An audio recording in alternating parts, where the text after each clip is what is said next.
Baik, Assalamualaikum warahmatullahi wabarakatuh.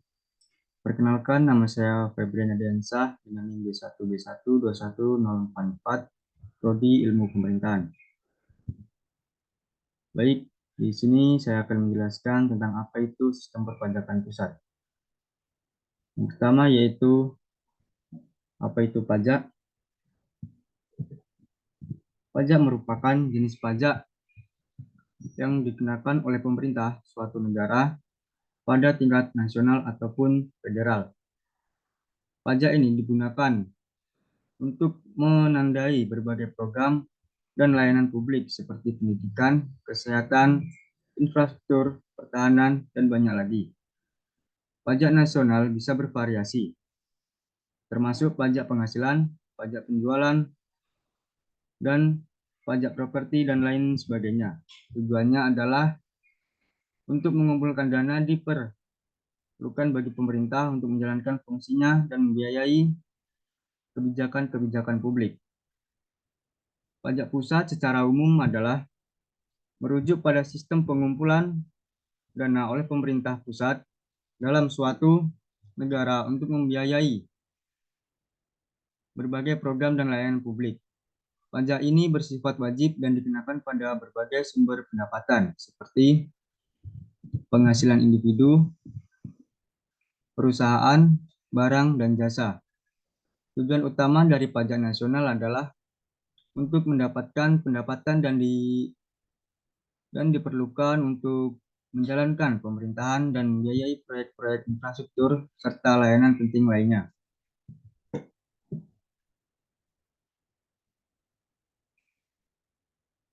Untuk jenis pajak pusat, yang pertama yaitu pajak penghasilan PPH. Pajak penghasilan PPH adalah pajak yang dikenakan kepada orang pribadi atau badan atau penghasilan yang diterima atau diperoleh dalam suatu tahun pajak. Yang dimaksud dengan penghasilan adalah setiap tambahan kemampuan ekonomis yang diterima atau diperoleh wajib pajak, baik yang berasal dari Indonesia maupun dari luar Indonesia, yang dapat dipakai untuk konsumsi atau untuk menambah kekayaan wajib pajak yang bersangkutan dengan nama dan dalam bentuk apapun. Yang kedua yaitu pajak pertambahan nilai atau PPN. Pajak pertambahan nilai atau PPN adalah pajak yang dikenakan atau konsumsi barang kena pajak atau jasa kena pajak di dalam daerah daerah pabean atau dalam wilayah Indonesia. Orang pribadi, perusahaan maupun pemerintah yang mengkonsumsi barang kena pajak atau jasa kena pajak dikenakan PPN. Pada dasarnya, setiap barang dan jasa adalah pajak atau jasa kena pajak kecuali ditentukan lain oleh Undang-Undang PPN. Yang berikutnya yaitu pajak penjualan atas barang mewah, PPNBM. Pajak penjualan atas barang mewah selain dikenakan PPN atas pengkonsumsian barang kena pajak tertentu yang tergolong mewah, juga dikenakan PPNBM. Yang dimaksud dengan barang kena pajak yang tergolong mewah adalah barang tersebut bukan merupakan barang kebutuhan pokok atau barang tersebut dikonsumsi oleh masyarakat tertentu. Pada umumnya, barang tersebut dikonsumsi oleh masyarakat berpenghasilan tinggi. Barang tersebut dikonsumsi untuk menunjukkan status atau apabila dikonsumsi dapat merusak kesehatan dan moral masyarakat, mengganggu ketertiban masyarakat. Yang keempat yaitu bea materai. Bea materai adalah pajak yang dikenakan atas pemanfaatan dokumen seperti surat perjanjian, akta notaris, serta kuintasi pembayaran, surat berharga, dan efek yang memuat jumlah uang atau nominal di atas jumlah tertentu sesuai dengan ketentuan. Yang kelima yaitu pajak bumi dan bangunan atau PBB. Pajak bumi dan bangunan atau PBB merupakan pajak yang dikenakan atas kepemilikan atau pemanfaatan tanah atau bangunan. PBB merupakan pajak pusat. Namun demikian, hampir seluruh realisasi penerimaan PBB diserahkan kepada pemerintah daerah, baik provinsi maupun kabupaten kota.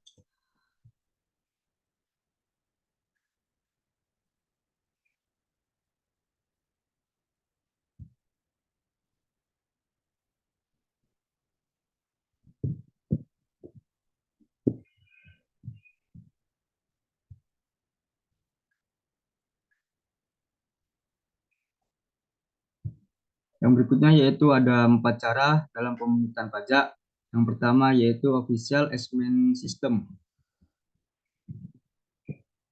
yaitu suatu pungutan pajak yang memberi wewenang kepada pemungut pajak untuk menentukan besarnya pajak yang harus dibayar oleh seseorang. Dengan sistem ini, wajib pajak bersifat pasif dan menunggu dikeluarkannya suatu ketetapan pajak oleh Fiskus. Besarnya utang pajak seseorang baru diketahui setelah adanya surat ketetapan pajak. Yang kedua yaitu ada semi self assessment system, yaitu suatu sistem pemungutan pajak yang memberi wewenang pada Fiskus dan wajib pajak untuk menentukan besarnya pajak seseorang yang terutang. Yang ketiga ada withholding system, yaitu suatu sistem pemungutan pajak yang memberi wewenang pada pihak ketiga untuk memotong atau memungut besarnya pajak yang terutang. Pihak ketiga yang telah ditentukan tersebut selanjutnya menyetor dan melaporkannya kepada Fiskus. Pada sistem ini, Fiskus dan wajib pajak tidak aktif. Fiskus hanya bertugas mengawasi saja pelaksanaannya pemotongan atau pemungutan yang dilakukan oleh pihak ketiga. Yang keempat yaitu ada self-assessment system, merupakan suatu sistem pemungutan pajak yang memberikan wewenang penuh kepada wajib pajak untuk menghitung, memperhitungkan, menyetorkan, dan melaporkan sendiri besarnya utang pajak.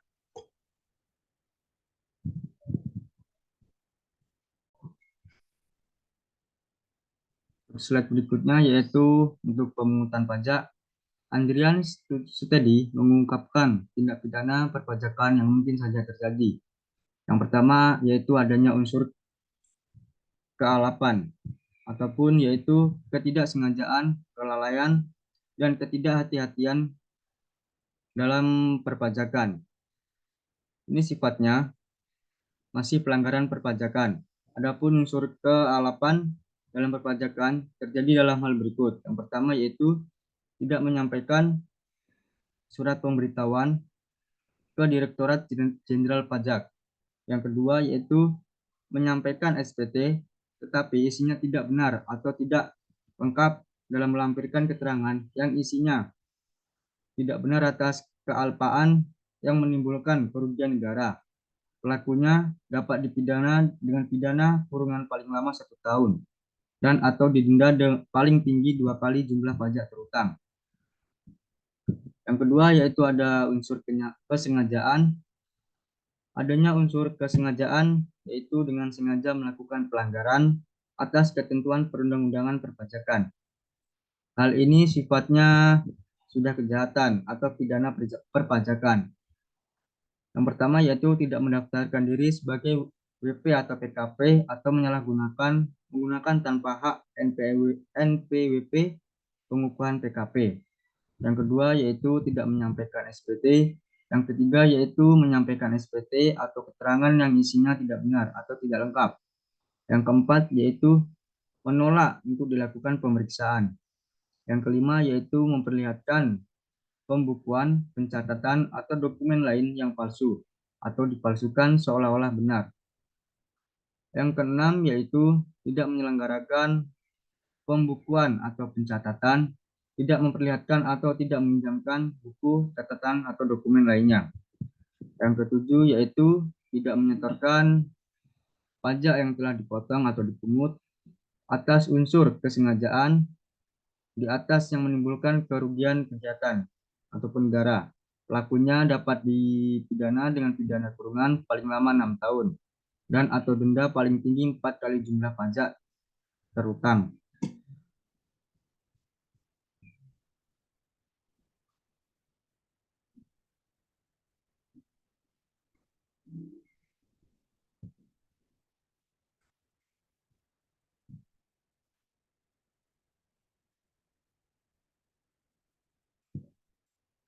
Berikutnya yaitu ada fungsi pajak pusat dalam perekonomian Indonesia.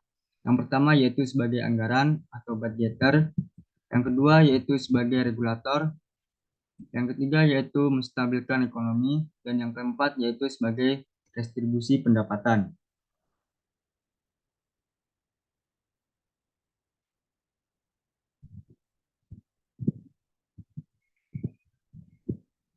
Kendala yang dihadapi oleh pemerintah yaitu yang pertama yaitu kurangnya sosialisasi dari pemerintah kepada masyarakat sebagai wajib pajak mengenai pentingnya membayar pajak.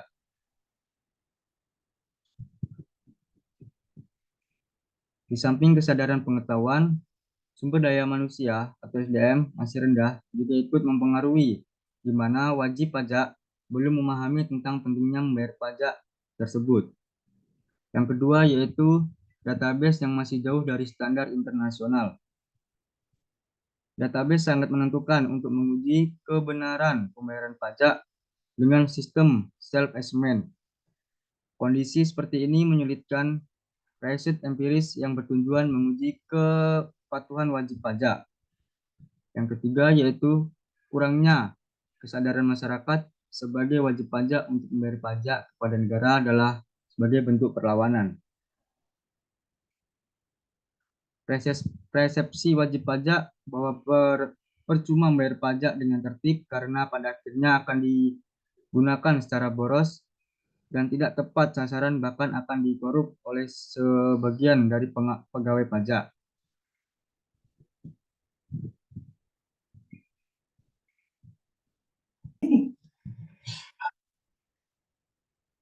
Baik, mungkin itu saja yang dapat saya sampaikan. Kurang lebihnya saya mohon maaf. Saya akhiri wabillahi taufiq wal hidayah. Wassalamualaikum warahmatullahi wabarakatuh.